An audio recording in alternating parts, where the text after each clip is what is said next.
Olá, meu amigo, minha amiga, que bom estar com você mais uma vez aqui na TV Novo Tempo, o canal da Esperança.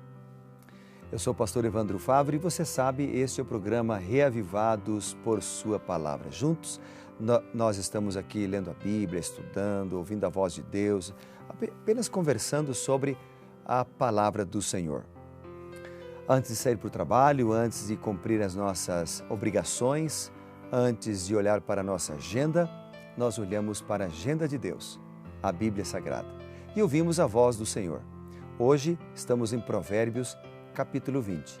Há muitas lições em Provérbios 20. E eu gostaria de convidar você a meditar em algumas delas que eu destaquei. Mas antes disso, nós vamos orar. Tudo bem? Se você puder, feche seus olhos comigo. Bondoso Deus e Pai, graças te dou pela oportunidade de abrir a Bíblia agora. Todos nós, precisamos da Tua sabedoria. Dá-nos para que a gente possa compreender a Tua palavra. Em nome de Jesus, amém. Vamos então ao Provérbios 20. Provérbios 20, ele tem vários temas. Se você ler depois, se você já leu, você percebeu. Se você não leu ainda, leia. Você vai perceber que ele tem vários temas. Entre esses temas, você tem temas de finanças, você tem aqui temas sobre a preguiça, fraude, discernimento, fala de juízo cuidadoso, fala do Senhor como juiz soberano, entre outros. Eu quero destacar o verso 1. Por exemplo, esse aqui é um tema de saúde. Ele diz assim: o vinho é escarnecedor e a bebida forte alvoroçadora. Todo aquele que por eles é vencido não é sábio. Então ele vem colocando aqui logo de início que se você quer ser sábio, não beba, porque o álcool destrói a sabedoria. Nas propagandas de álcool que nós temos hoje por aí, dizem assim: se beber, não dirija. Mas Provérbios capítulo 20 diz o contrário, diz outra coisa. Ele diz assim: se você quer ser sábio, não beba. Outros versos que nós encontramos em Provérbios 20, outros temas, outros versos que eu destaquei, são, por exemplo, o verso 3, verso 4. Verso 3 diz assim: honroso é para o homem o desviar-se de contendas. Ou seja, honroso é para o homem ter calma, ignorar as provocações, ser um homem manso, tranquilo, diante das provocações que a vida nos impõe. O versículo seguinte trata do preguiçoso. Ele diz assim: o preguiçoso não lavra por causa do inverno, pelo que na cega procura e nada encontra. Então, há vários versículos em Provérbios dizendo de que o preguiçoso vai passar mal e incentivando o trabalho, mostrando o trabalho como uma bênção de Deus. Outros versos que eu destaquei no capítulo 20, por exemplo, o verso 7, diz assim: o justo, ele anda na sua integridade. Felizes são os filhos depois dele. Ou seja, a atitude dos pais afeta os filhos. Se ele é justo, obviamente ele vai influenciar positivamente a vida dos seus filhos. O versículo 11 é um outro verso que eu destaquei em Provérbios, capítulo 20. Ele fala aqui de educação, ele fala aqui de crianças. Veja o que diz o versículo: até a criança se dá a conhecer pelas suas ações, se o que faz é puro e reto. O que ele está falando então aqui é que as ações mostram quem nós somos. Nós educamos mais pelo que somos do que pelo que falamos. Mas as ações que nós praticamos mostram quem nós somos interiormente. Outro verso que eu destaquei é o verso 12. O verso 12 diz o seguinte: o ouvido que ouve e o olho que vê, o Senhor os fez, tanto um como o outro. Ou seja, os sentidos devem ser utilizados para encontrar o caminho do Senhor, encontrar o caminho da verdade. Deus nos deu os sentidos como um presente, para que nós pudéssemos utilizá-los para Ele e para procurar o Senhor, procurar a verdade da palavra de Deus. Seguindo, há outros temas diversos no capítulo 20. O versículo 13, ele, vamos dizer assim, uma ampliação do versículo 4, porque o versículo 4 combate o preguiçoso. E o versículo 13 diz, não ames o sono, para que não empobreças. De certa forma, aqui também está combatendo a preguiça.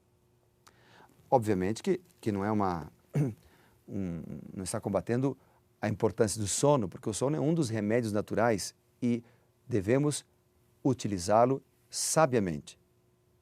No entanto, o que ele está falando aqui é de pessoas que gostam de somente ficarem dormindo e não de trabalhar. O verso 17 ele diz, suave é ao homem o pão ganho por fraude, mas depois da sua boca se encherá de pedrinhas de areia. O que ele quer dizer é que todo mal terá consequências. Não se engane, as suas atitudes terão consequências, as suas decisões, as suas escolhas terão consequências. É o que ele está apresentando aqui. No versículo 19 ele diz, o mexeriqueiro revela o segredo. Mexeriqueiro é o fofoqueiro. Portanto, não te metas com quem abre muito os seus lábios. Então, o fofoqueiro é condenado por Deus. Por isso, pense bem quando você vai falar de outra pessoa. O que você vai falar desta outra pessoa é verdade? Pense nisso. Se é verdade, o que você vai falar sobre ela é positivo? Pense nisso. Se é verdade e é positivo, veja, o que você vai falar dessa pessoa vai contribuir para edificar o seu caráter? Se não, não fale. Fale de outro assunto. Fale de Cristo. Fale da Bíblia. Continuando os versos selecionados, o versículo 20 diz assim, quem amaldiçoa seu pai ou a sua mãe, apagar-se-lhe-á a lâmpada. No verso 22 diz, não digas, vingar-me-ei do mal, espera pelo Senhor e Ele te livrará. Isso aqui é um ponto importante, porque a vingança, a justiça, vem de Deus. Por exemplo, quando a gente vai lá para Hebreus capítulo 10 e versículo 30, nós lemos o seguinte, Hebreus 10, verso 30. Ora, nós conhecemos aquele que disse, a mim me pertence a vingança, eu retribuirei. E outra vez, o Senhor julgará o seu povo. Deus é quem efetua o juízo, e se alguém deve efetuar a vingança, deixe com Deus.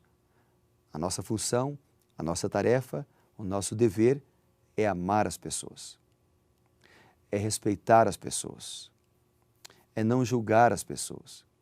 E é isso que ele vem apresentando, então, no capítulo 20. Que mais? Me chamou a atenção também o versículo 24, onde o Salomão, que é o autor, ele diz assim, os passos do homem são dirigidos pelo Senhor. Como, pois, poderá o homem entender o seu caminho? Deus dirige os nossos passos. Se nós permitirmos, se nós confiarmos e se nós abrirmos o nosso coração para Deus. Eu me lembrei com isso do Salmo 37. Salmo 37 fala um pouquinho sobre isso, quer ver? Vamos dar uma olhada, nós passamos já pelo livro de Salmos, mas no capítulo 37, no versículo 23, diz assim, o Senhor firma os passos do homem bom, e no seu caminho se compraz. Se cair, não ficará prostrado, porque o Senhor o segura pela mão. O Senhor firma os nossos passos. É o mesmo que ele está falando em Provérbios, no capítulo 20, aqui no versículo 24. O Senhor, os passos do homem são dirigidos pelo Senhor. Deus tem prazer em estar perto de nós, em guiar a nossa vida, em nos conduzir em teus caminhos. Deus tem prazer em atender as nossas orações, em nos dar aquilo que nós necessitamos. Deus atende a nossa prece, nos ajuda a manter-nos de pé e nos dá segurança, força para vencermos as tentações. Que lindo, que maravilhoso. Outro verso que destaquei, e quero terminar o capítulo 20, citando este verso, é o verso 28. Ele diz assim, Amor e fidelidade preservam o rei, e com benignidade sustém ele o seu trono. O que o verso está falando aqui é que reinos caíram porque seus líderes deixaram de ser fiéis. Reinos caíram porque seus líderes deixaram de amar e de ser justos, deixaram de ser honestos. E é uma lição muito forte para nós, porque nós também podemos cair. No momento que nós desviamos os nossos olhos de Deus, no momento em que nós desviamos os nossos olhos da graça de Cristo, desistimos de sermos fiéis, honestos, justos e íntegros, nós já caímos em tentação. Deus quer nos fortalecer, nos ajudar, firmar os nossos passos para que nós possamos desenvolver em nosso caráter essas características: a integridade, a bondade, a justiça, a fidelidade, a mansidão, o domínio próprio, a longanimidade, o amor para com os semelhantes. Você gostaria de ter essas características retratadas na tua vida? Se sim, vamos orar juntos? Bondoso Deus e Pai, louvado seja o Teu nome, Senhor, porque o Senhor promete e cumpre todas essas características positivas retratadas no livro de Provérbios, capítulo 20, e também ratificadas no livro de Salmos. Todas essas características revelam uma pessoa que é guiada pelo Senhor. Por isso, guia a nossa vida, firma os nossos passos e dirige-nos em Teus caminhos. Em nome de Jesus. Amém. Que Deus te abençoe, que Deus te guarde e lembre-se, seja reavivado diariamente, amigo, por Sua palavra.